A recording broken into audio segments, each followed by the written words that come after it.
Thank you very much, Mr Speaker. Well, look, I'm absolutely delighted to take a call in the second reading of this bill, and I'm delighted that I'm going to have the opportunity to speak in this bill and also in the committee stages as one of the last things I do before I leave this Parliament.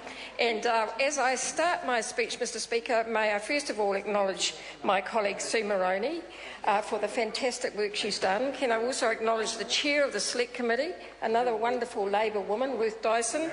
But I also want to acknowledge all the women up and down New Zealand, the child advocacy groups, community organisations, business organisations, unions and working families who have got behind this idea of 26 weeks for babies, the campaign.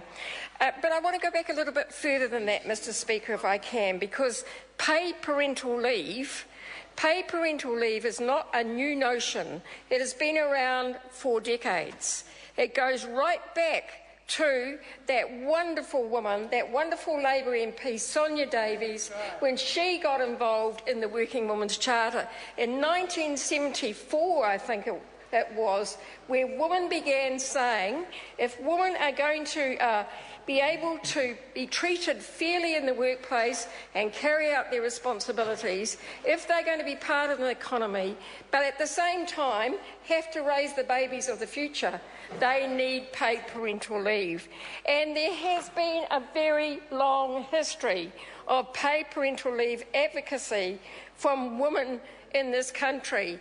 And I acknowledge my sisters in the Green Party, my sisters in the Labour Party, because many of us have been together over many years, advocating strongly for paid parental leave. And I'm proud to say, very proud to say, that it was a Labour-led government in 2002 who finally implemented 12 weeks paid parental leave. Fantastic. And then we extended it to 14 weeks paid parental leave, and then after that extended it to the self-employed. Now, in fact, now we are in a situation in this country where almost everybody supports the paid parental leave. The National Party has never supported paid parental leave. They have come to this debate and to the budget in a very grudging way.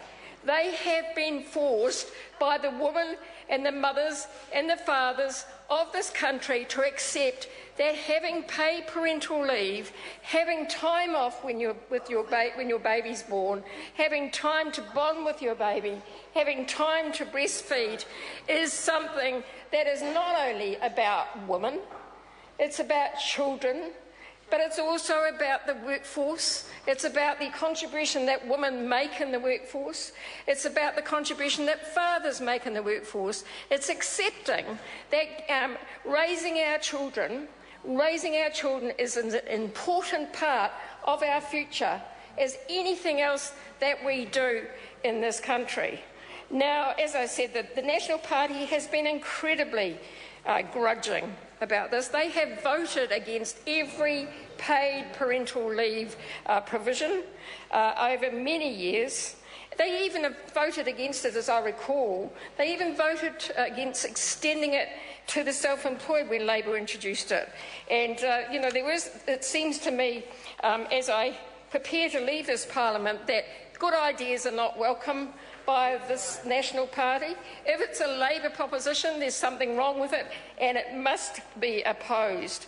If we look back at some of the abhorrent comments that were made by National Party members, going way back now, but starting, going back to 2002, with some of the members that from the National Party, some of the ministers in the National Party that we are now supposed to believe have had a change of heart.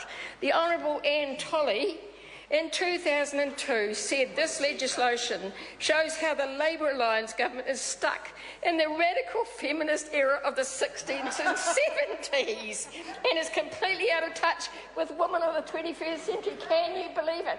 Now, I'd like to know from the Honourable Anne Tolley if she still thinks that.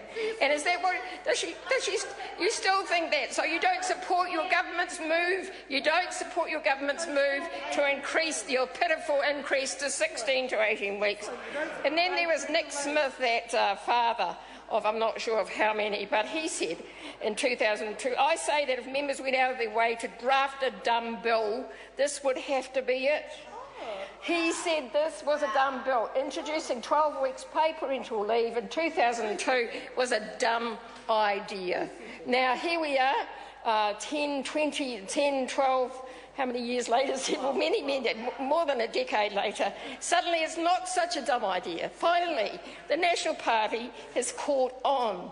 And look, I could go on. Judith Collins, the Honourable Judith Collins, you know, and we've been quoting her quite a lot, in 2004 said it's another example of this government using taxpayers' money to try to win some votes. That's what the Honourable Judith Collins said. That's what she did. And yet she has been part of a cabinet that has just brought forward a budget that has grudgingly increased paid parental leave, and they've grudgingly increased it because women and parents of New Zealand have forced this government to accept that they are the ones that have been behind on this issue. Look, Mr. Speaker, one of the most important jobs that we ever have in this country is being parents and raising children, raising future generations. And having extended paid parental leave will give parents the opportunity to give their babies the best start in life. Now, I'm sitting here with some of my colleagues who have had children when we didn't have paid parental leave. And my only complaint about this, Mr. Speaker, is that I had a child without paid parental leave, and I'd quite like it to be backdated.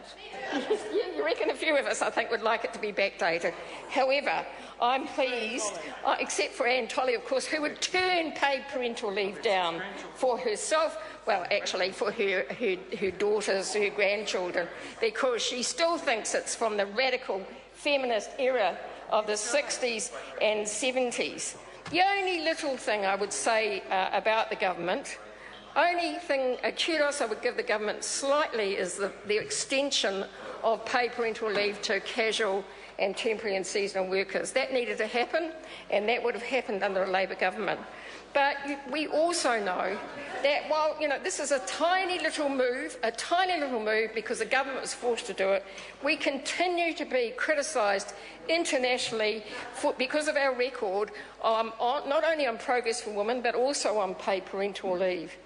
As other speakers have said, other speakers have pointed out, we are still well behind. In fact, from the time when Labor was in office, we have had this long gap of 6 years, and in fact longer than that because the last extension, I think, to paid parental leave was in 2004. This long gap